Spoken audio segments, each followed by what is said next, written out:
Yo, YouTube. This is a separate recording from the actual video because I forgot to do a good introduction. But what's good? You know what I'm saying? We here, as you tell from the title, we're watching Cujo. Kill counts from Kill Count? From Kill Count. James A. Janice, you know what I'm saying? My goat, one of my goats for I really kind of grew up on Kill Counts, you know what I'm saying? Just watching him. He's always entertaining, so I just pretty much watch him. As you can tell, Cujo is not the only Deadmeat kill count. Yeah, you'll tell that like these aren't the only videos, but not gonna lie, it's pretty entertaining. And without further ado, I'll go in the video. Welcome to the Kill Count, where we tally up the victims in all our favorite horror movies. I'm James A. Janice, and today, August 26th, is apparently National Dog Day in the US, so fuck it. Let's look at Cujo, the most famous killer dog of all, in the 1983 movie based on the Stephen King novel. Cujo is a real simple, real Stephen King story. Half of the movie is about a marriage falling apart. The other half has perennial 80s mom Dee Wallace and her crying kids stuck in a car with a rabid dog outside. That's really all there is to it. But that's not to say it's a bad movie. Sure, if you're only into hardcore horror, the melodramatic first act may bore you, but director Louis Teague and DP Jan de Bont shot it real well and built up a nice emotional connection to these characters, even with Donna Trenton's infidelity. Plus, there's a memorable score by composer Charles Bernstein, who did the music for Nightmare on Elm Street, and you get to watch a bunch of solid dog acting. Animal trainer Carl Miller worked with a Saint Bernard named Mo and between 4 and 9 other pooches to get the shots they needed, along with an occasional puppet and a dude dressed in a dog suit. All of this comes together in an adaptation that Stephen King himself is a big fan of, and for our purposes, it's got a few kills in it to count. Let's find out how many and get to them. The movie begins with I knew he was going to say that. The forest, getting chased by Cujo, who wants to make him dead. At this point, Cujo is still just a regular old playful Saint Bernard, with nothing wrong about him besides the lack of a barrel full of brandy around his neck. That all changes after the rabbit he's chasing escapes into a burrow and Cujo pops his head in thinking there's an open house going on. Instead, he finds a bunch of Zubats everywhere, who swarm him when he barks, with one of them biting him on the nose. And that, my friends, is Cujo the Killer Dog's origin story. Time to meet the Stephen King kid character of this movie, little Tad Trenton. He's so afraid of monsters in his closet that he can't even manage the old turn off the light and run technique, so he has his parents Donna and Vic come in to help comfort him to bed. They do so and share one of those Stephen King colloquialisms that he just loves to give his characters. Overdone with gone, right? The next morning, over a bowl of sugar and a non-killer dog on the TV, the Trenton family gets a visit from local beard grower Steve Kemp, who I guess is fixing up their table and wooden horses for them. What's crazy is I've never watched this movie, bro. Which is crazy, bro. Cause all my friends be like, bro, what did you just say to me? You never watched Cujo? Are you fucking serious right now? I'm not gonna lie, bro. I never watched Cujo, bro. I just wasn't around. I mean, I watched Children in the Corn. I watched a lot of older movies before. Children in the Corn, the first Texas Chainsaw Massacre, the first few Nightmare on Elm Street, Friday the 13th, Jason X. Like, I watched a few ODs, you know what I'm saying? Let me think of another OD. First Candyman, Hellraiser. I just never got around to Cujo. Out a commercial because apparently his dad Vic came up with the ad campaign. This Bill Nye looking professor who says the product is healthy for you.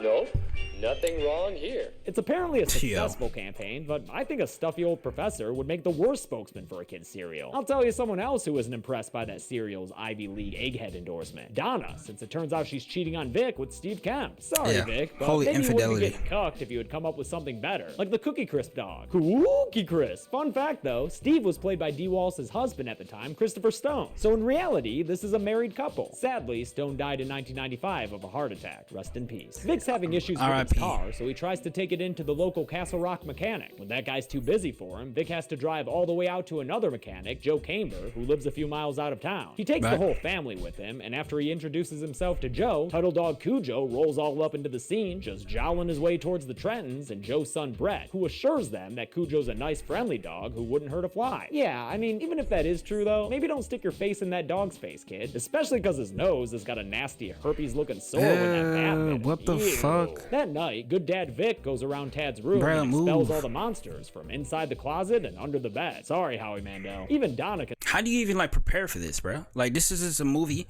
There is no scary person. There is no killer, bro. I mean, it is a killer, but like, it's a dog. How would you even have suspected that? I mean, now that thing on his nose, I just would have got that checked out immediately. I ain't gonna lie, because why do it look like you got bit, bro? You know what I'm saying? Like, this kind of could have been prevented, but at the same time, I don't even know what they had back in the day. I don't know if they had veterinarians and shit and vets and shit, but I ain't gonna lie, I probably would have got cooked too. I ain't gonna lie, cause if I don't know what the bat gave him, I'm about to find out, but I love dogs, bro. The year material, but unfortunately, he's about to run into some problems at work.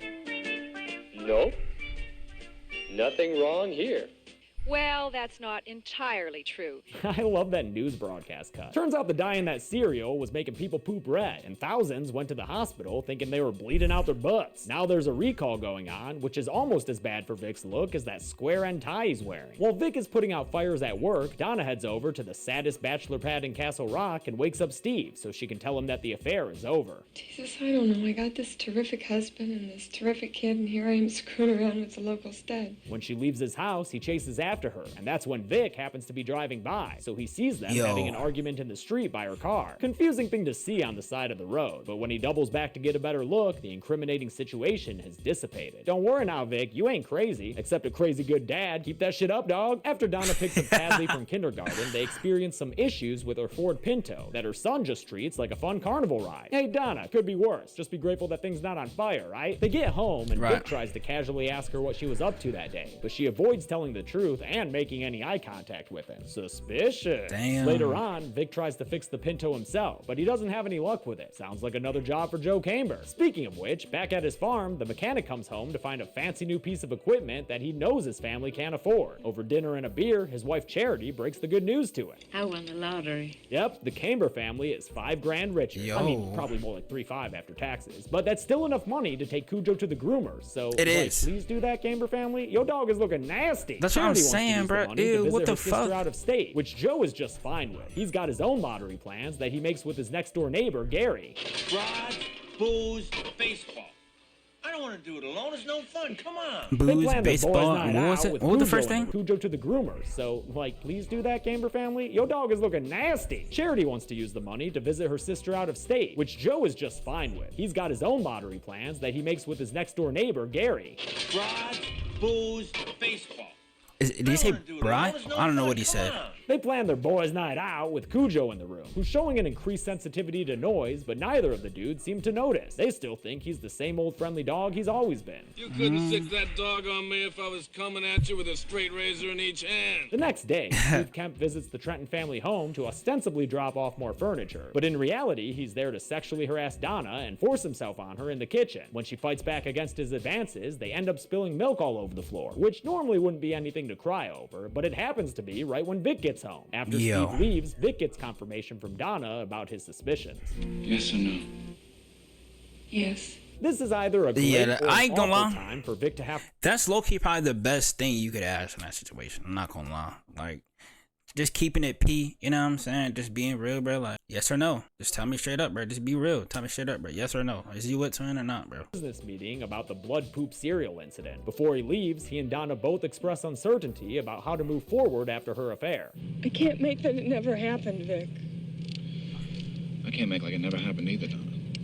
I know that. With things still unresolved, he leaves town. Also leaving town is Charity and Brett Camber, off to visit Charity's sister in Connecticut, and leave Joe to have some hangover-esque shenanigans with Gary. After they leave, Cujo marches from the horizon towards the home of Litterbug Gary, who's got his own personal trash dump out back behind his house. Even Gary can see that Cujo ain't looking right, so he tries to run away from the dog, only to get attacked on his back porch. He's able to throw the dog off of him and get back inside his house, locking the door behind him and grabbing a gun off the wall of his extraordinarily messy home. But a screen door ain't gonna keep a rabid Saint Bernard out, so Cujo busts through and attacks Gary again, doing a little dance with him. Cujo was moving like He gets him on this? the ground with his throat in his mouth. The dog gets vicious with the nasty trash man and eventually kills him on his dirty, dirty floor. We get a better view of the body later after Joe pays Gary a visit and finds him lying on the floor covered in blood. Nice. Joe is scared shitless at the sight of his dead best friend and tries to call someone for help, but Cujo shows up all like, "I wouldn't do that if I were you," and Joe finally realizes that he's rabid, just in time for the giant dog dog to attack him and charge him in a first K9 POV shot, then kill him off screen. Way to eat the hand that feeds, Cooge. Oh, Donna shit. takes the Tadster with her as she heads to Joe Camber's place to get the Pinto fixed. And on the way, the car starts to exhibit even more mechanical issues. Hope y'all ready for like 40 minutes of dog barking, because after they park at the Camber place and Donna tries to help Tad unbuckle his seatbelt, they're attacked through the window by a real nasty slobbering Cujo. Donna manages to roll up the window on Cujo and get his big old dog head out of the car and close her driver's side door just in time to stop him from getting inside. But now these two are trapped in their car with Tad crying up a goddamn storm, and that's where we'll be for the next forever, since that piece of shit Pinto refuses to start up. Honestly, it wouldn't be that bad of a situation, but this fucking kid won't stop wailing. Listen, Donna, you gotta show that kid who's the boss. Some kids in Although, to movies be fair to dead all ass his peers, annoying. Cujo has quickly become the straight nastiest dog I've ever seen in my life. He is no longer a good boy. Cujo watches them all through dusk and into the night when Tad has to pee out the car door. Careful, kid, you don't want to lose anything there. Luckily, a phone starts ringing inside the house, and that gets Cujo real distracted and riled up because he can't stand the noise. He breaks open the window to get shit. to it, but it stops ringing right before he can answer it. Man, don't you hate This when nigga's that happens? actually, Cujo like, does. on Look at that angry 10s. fucker. Morning comes and Cujo is still standing guard outside of Donna's Yo! Pinto. As dawn gives way to day, the inside of the car heats up, and Donna realizes that they're down to the last bit of water they have on hand. She also notices a baseball bat on the ground nearby that could prove useful when it comes to killer dogs. Later, another phone call sends Cujo into a frothy rage, during which he smashes his head against the car and breaks off the inside door handle. That is What? one strong rabid dog, That's man. a strong Shit, ass he even dog. manages to break one of the car windows and straight up tear the outside door handle off with his mouth. At one point, after things have calmed down a bit, Donna tries to leave the car for that baseball bat, but Cujo is waiting for her and attacks her against the Pinto. She gets back into the car, but the big dog follows her inside, and there's a whole bunch of screaming and growling going on as she beats at him with a water bottle and he bites her in the leg. Eventually, she's able to get him out of the car and close the door again. Might want to get that cut wash pronto though, lady. Last thing you need is rabies. It'll leave your head spinning more than this insane camera movement that whips around inside the car like one of those carnival rides you control with the wheel inside. They're usually shaped like apples or strawberries or some shit. You know what I'm talking about. Throughout Donna's farm adventure, we've been checking in with Vic at his out-of-town meeting, where he keeps calling back home but never getting any answer. On the second night, he finally gets worried enough to tell his business partner that he has to head home because something must be wrong, and he can deal with the blood poop problem himself. Day 3 comes and Donna wakes up to Tad hyperventilating in the car. Oh shit, that is not a face you want What to the see your fuck kid going on? making. And the dog isn't making anything better. Thanks a lot, Cujo. Donna eventually gets Worst Tad breathing situation. again, but clearly this is not a sustainable situation. Back at the Trenton home, Steve Kemp lets himself in and caresses some knife blades, making me real happy that Donna and Tad aren't home. Later, Vic comes home to find the place in disarray, the bedroom torn to shreds with feathers all over the place. He tells the Castle Rock PD that it must have been Steve Kemp, surmising that he kidnapped his family as well. When the cops ask about Donna's missing car, Vic tells them it's out at the Camber place for repairs, so Sheriff George Bannerman leaves to check it out, getting over there in no time. Shit, Cujo, it's 5-0. Better scram! When George parks and gets out of his car, he sees the Pinto and is just about to radio it in when a noise lures him into the barn. Oh, he's one of those horror movie He's one of those. Cujo attacks him and knocks his gun out of his He's one hand, of those. so you know this guy's a goner. Cujo kills him after knocking him from the high ground and getting him on the barn floor, where he mauls him for a mow. The final shit. fleshy terror leaves George in a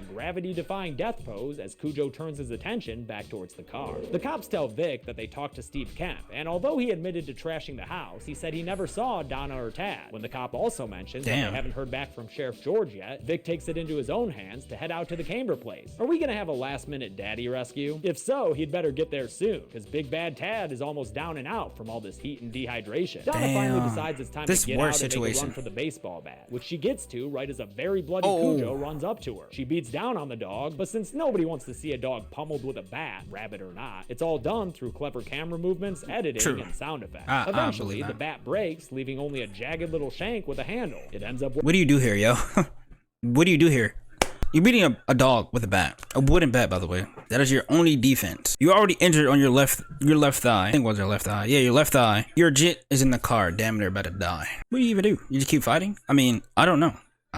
of trips, and Cujo accidentally jumps right on top of it, getting impaled through his St. Bernard belly and apparently dying right on top of Donna, until she rolls him off of her. She said, "Roll over, boy." Donna picks up the sheriff's gun and thinks about double tapping the deadly dog, but instead heads back to the car and Blow his whips shit. the back windshield to break into it and free Tad. She takes her unconscious son inside the house and gives him some water and mouth-to-mouth, eventually resuscitating the little tadpole back to life. But this is the moment when the supposedly dead killer comes back to life for one last scare. So Cujo Cujo jumps through the window and turns on his heels to face down Donna and Tad with a mouthful of mange. Donna grabs the nearby sheriff's gun and fires into the camera, killing Cujo off screen. And for once, I'll make an exception to the no dogs on the count rule, because come on, it's freaking Cujo, and it's National Dog Day. I don't want to be disrespectful. The movie ends with Vic pulling up to the Camber place and embracing his wife and son on the porch in a freeze frame. So how's it work out when you send a dog to do a killer's job? Let's find out and get to the numbers. I don't know. Cujo? She got rabies. This guy's funny. There were 4 deaths in Cujo, 3 humans and 1 big ol' Saint Bernard. All the victims were male, okay, that's but, not bad. you know, one of them was a dog, so I don't know, have this pie chart. With a runtime of 93 minutes, we wound up with a kill on average every 23.25 minutes. I'll give the golden chainsaw for coolest kill to Gary, because it's when we first realize how deadly Cujo has become. Facts. And it's the most graphic death since we get to see the aftermath. Dull machete for lamest kill will go to Joe Camber, who's killed off screen after Cujo charges at him. And that's it. Cujo came out in 1983, just 2 years after King's novel, and was recently referenced in the new Hulu series Castle Rock, so that's fun. I'll be back to Halloween on Friday, but until then, I'm James A. Janice. This has been the Kill Count. A deadhead W video. I ain't gonna lie, W video. I actually fuck with that video. Cujo is a crazy motherfucker. I ain't even gonna lie. He is crazy as hell, bro. I wouldn't even have done half the shit they was going they were doing, bro. That dog would have been fast as shit. You know how hard it is? Well, it's not really that hard actually. I'll probably take care of him. Okay, this is the end of the video. As you can tell, I was pretty much yapping right there. I don't even know what the fuck I was talking about. I mean, I was talking about Cujo, but like half of the shit I was saying in that moment, I kind of don't even believe that I can even do. I pretty much was just yapping, but you know, it happens. It is okay. Without further ado, YouTube, until next time.